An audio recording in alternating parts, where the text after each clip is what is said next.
حبايبي عاملين ايه؟ النهارده هنعمل فاصوليا بيضه. بصي انا نقعها من بالليل، ودي طماطم كانت في الفريزر حطيتها عليها تفك.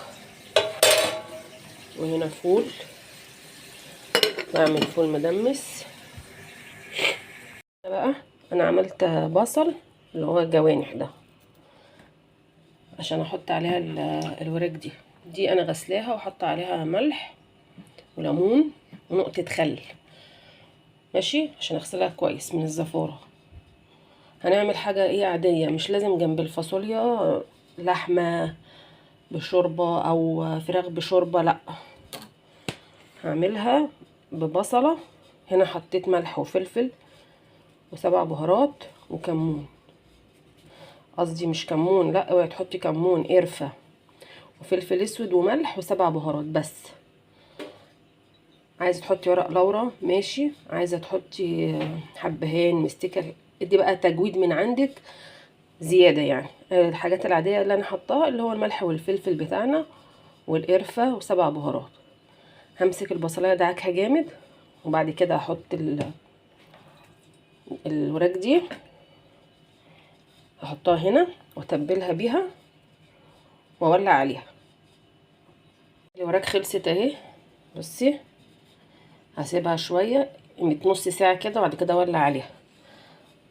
اول حاجه هعلي عليها النار، اول ما تبتدي في الغليان اوطي عليها خالص، وبعد كده ادخلها على الشوايه ماشي. يعني اعلي عليها لغايه لما البصله هتنزل الميه بتاعتها. حسيتي ان الميه مش موجوده او الصينيه ناشفه، حط لها بق ميه، ما تكتريش الميه لغايه لما الفراخ تستوي.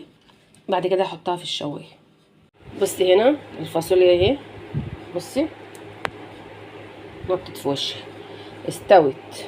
يعني انا عايزاها، بصي مش سوا كامل عشان ما تتهريش، عشان لسه تتحط في الصلصه اهي. السوا ايه؟ تتقطم معايا. ليه انا حطيت الصلصه، حطيت القوطه على الوش السليق؟ عشان القوطه بيبقى فيها قشر كده، القشره تخرج بسهوله. يعني حطيت القوطه اللي انا حطاها في الفريزر على وش الميه السخنه عشان تخرج لي القشره، عشان ما يبقاش فيها ايه قشر ولا ايه الفتل بتاعه الطماطم. يلا بقى بينا نعمل الفاصوليا. انا جبت بصلايه متوسطه مش كبيره، وخرطتها حتت صغيره وحطيت عليها معلقه سمنه وعليها حته ليا. ما عندكيش يبقى كفايه سمنه. يا دوبك هتصفر او البصله تدبل هدلق عليها الصلصه. الصلصه دي انا مقشراها من القشر، يعني مش هتلاقي فيها قشر ولا هتلاقي فيها اي حاجه. واسيبها تتسبك، وبعد كده احط عليها الفاصوليا البيضه اللي عندي. بعد ما اشطف الفاصوليا حلوه قوي من ميه الغليه، اول ما تتسبك الصلصه دي معايا هروح حطها وحط لها الملح والفلفل، وكده تبقى الفاصوليا بتاعتي خلصت. هنا بقى انا وطيت على الوراك سخنه طبعا، باي غطا باي صينيه اهي. بس بتنزل ايه الميه بتاعتها، الميه بتاعت البصله بتنزلها. يعني مش محتاجه تحط لها ميه عشان ما تبقاش عايمه ميه، انا مش عايزاها شوربه. لكن انت لو لقيتيها نشفت معاكي حط لها بق ميه ماشي. كلام واضح، مش هلاقيها واحده جايه لي تقول لي اصل انا حطيتها واتحرقت مني، لا، انا قلت اول ما تيجي هتقوم في الغليان هوطي عليها خالص، تنزل ميتها تستوي بميه البصله بتاعتها، وبعد كده احطها على الشوايه بتاعه الفرن تاخد اللون بتاعها بس. بعد كده خلاص. لكن احط ميه بقى في حاله لو انا سبتها ونسيتها نشفت هتتحرق مني، هحط بق ميه عشان تكمل بقيه سواها.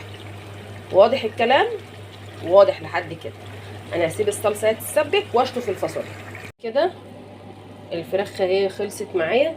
الميه دي انا مش حاطه ميه، دي الميه دي بتاعت البصل اللي احنا عملناه ماشي. بس الفراخ متحمره ازاي، خدت وش. وهنا الفاصوليا خلصت خلاص. اعملي بقى جنبها شويه رز، حبه تاكليها كده انت ومزاجك، بس يبقى كده الاكل بتاعنا خلص. بصي الفراخ مستويه ازاي، طعمها جميل جدا. تغيير تغيير. هنا طبعا انا زودت الفاصوليا، لو عندك شوربه حطي، ميه وماجي حطي، بس يكون الملح كويس مظبوط. وهنا يبقى الاكل النهارده خلص، وتجديد وتغيير في الاكل. وهنا الفول انا لسه مولعه عليه. الف هنا وشفا. متنسوش لايك واشتراك يا ريت، كتير كتير كتير. حبايب ام امير يا عسل.